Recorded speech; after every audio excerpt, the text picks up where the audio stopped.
જય રામનાથ મિત્રો, તો સ્વાગત છે તમારું અમારી સાસ બહુ ચેનલ કિચન ચેનલમાં। અને આજે હું નવી એક મસ્ત રેસીપી લઈને આવી હું। જે રેસીપી તમે જોશો ને તો તમારા મોઢામાં પાણી આવી જાહે। અમારા ઘરમાં બધાની ફેવરેટ અને મિહિરની તો ખાસ ફેવરેટ છે। અત્યારે આ કેમેરો પકડીને ઊભા રહે તો એ મોઢામાં પાણી આવતું જાય છે। તો ચાલો હવે આજની આપણી રેસીપી બનાવી। અને આજની આપણી રેસીપીનું નામ છે છોલે। તો જો આ પલાળેલા છોલે હે એમાં આ રીતનું એક કાપડમાં કોટનનું કાપડ હોય ને આછું કાપડ એમાં ચાની ભૂકી આવે ને એને બાંધી અને ગરમ પાણીમાં પલાળી દેવાના।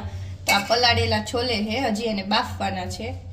આ છે ટમેટાની પેસ્ટ, આ છે લીલું લસણ, આ છે ગાર્નિશિંગ માટે ધાણા અને આ છે ડુંગળીની પેસ્ટ, આ સુકા બધા મસાલા છે તજ, લવિંગ, વાદિયા, એલચી, ખાંડ, પછી આ લીંબુનો રસ, આદુ મરચાંની પેસ્ટ, હળદર, મીઠું અને છોલેનો મસાલો અને આ છે ગરમ મસાલો। તો ચાલો સૌપ્રથમ આપણે ગેસ ચાલુ કરી અને છોલેને બાફવા મૂકી દઈ। આ કુકર લઈ લીધું છે।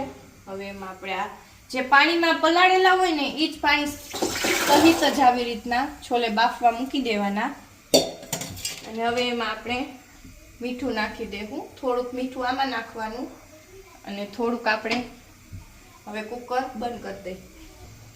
તો હવે આ કુકરને બંધ કરી અને 3 થી 4 સીટી વાગે ત્યાં સુધી આપણે આને બફાવા દઈએ। તો જો આપણા છોલે થઈ ગયા છે રેડી। ચેક કરી આપણે એક્સ્ટ્રા આવા હોય ને એ કાઢી નાખીએ। તો જો મસ્ત આપણા છોલે થઈ ગયા છે એકદમ રેડી। જો ઉડી જાય ગરમ સરસ થઈ ગયા છે। હવે આને આપણે થોડાક એક વાટકામાં અલગથી કાઢી લેશું। તો જો આવી રીતના અલગથી થોડાક છોલે કાઢી અને એની હે ને પીસી લેશું।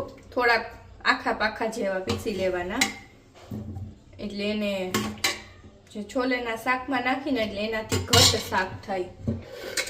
તો જો આ રીતના પાવભાજીનો ડટ્ટો આવે ને એનાથી આવી રીતના છોલેને એકદમ પીસી લેવાના। તો ચાલો હવે આપણે તેલ મૂકી દઈ વઘાર માટે।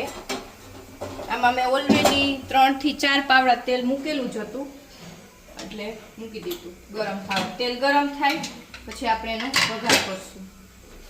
તો જો આપણું તેલ ગરમ થઈ ગયું છે, ગેસ ધીમો કરી અને એમાં આપણે જે આખા મસાલા લીધા હતા એના એડ કરી દેશું। હવે મસાલા લાલ થાય એટલે એમાં પહેલાં આપણે કાંદાની ગ્રેવી નાખીશું। પહેલાં આપણે જે આ મસાલા નાખ્યા ને એને ફૂટવા દેશું। તો જો આપણી અંદર જે સૂકા મસાલા નાખ્યા હતા એ થઈ ગયા છે। હવે એમાં આપણે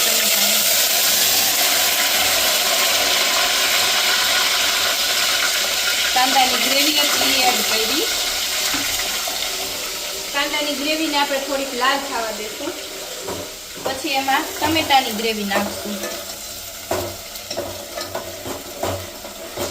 હવે ગેસ ફાસ્ટ કરી દેજો।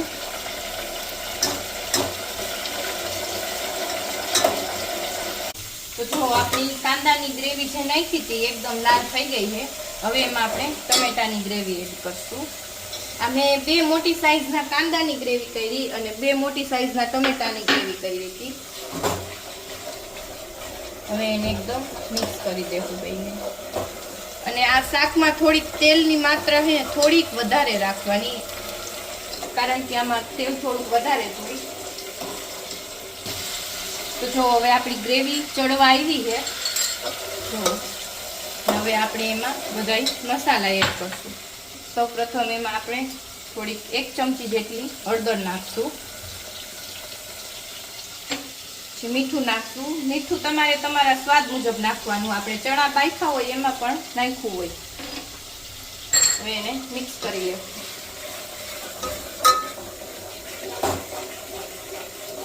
હવે એમાં નાખશું લાલ મરચું।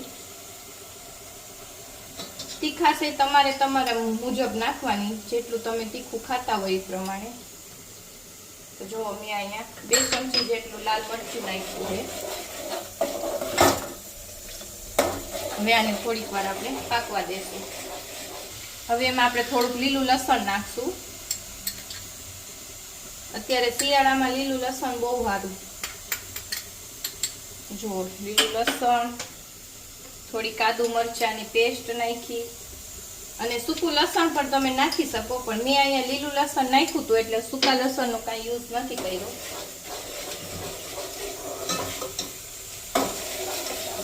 હવે આને થોડીક વાર પાકવા દેશું, ધીમા ગેસે 5 થી 7 મિનિટ. તો જોવો હવે આપણી ગ્રેવી થઈ ગઈ છે, પાકી ગઈ છે. હવે આપણે એમાં આજે આપણે છોલેનું કર્યું, જે ચણા બાફેલા હતા ને એને આવી રીતના ક્રશ કરી લીધા હતા, એ એડ કરી દેશું. ને પછી આપણે નાખશું છોલે. આ જે પાણીમાં બાફા હોય ને એ જ પાણી સહિત નાખી દેવાના. એક્સ્ટ્રા પાણી જે વધેલું હોય ને એ કાઢવાનું નથી.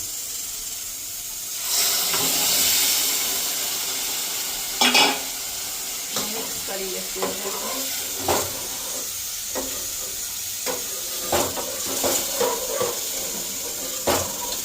હવે એમાં આપણે એડ કરશું થોડોક ગરમ મસાલો, થોડોક જે છોલેનો મસાલો આવે એ એડ કરી દેશું. મસાલા તમારે તમારા ટેસ્ટ મુજબ એડ કરવાના. હવે એમાં અડધા લીંબુનો રસ નાખી દેવાનો અને થોડી ખાંડ એડ કરી દેવું, 1 થી 1.5 ચમચી જેટલી. મિક્સ કરી દેશું આ રીતે. હવે આને થોડીક વાર આપણે ધીમા ગેસે 5 મિનિટ સુધી ઉકળવા દેશું. તો જો આપણા છોલે થઈ ગયા છે રેડી. હવે આપણે એને સર્વ કરી દઈએ.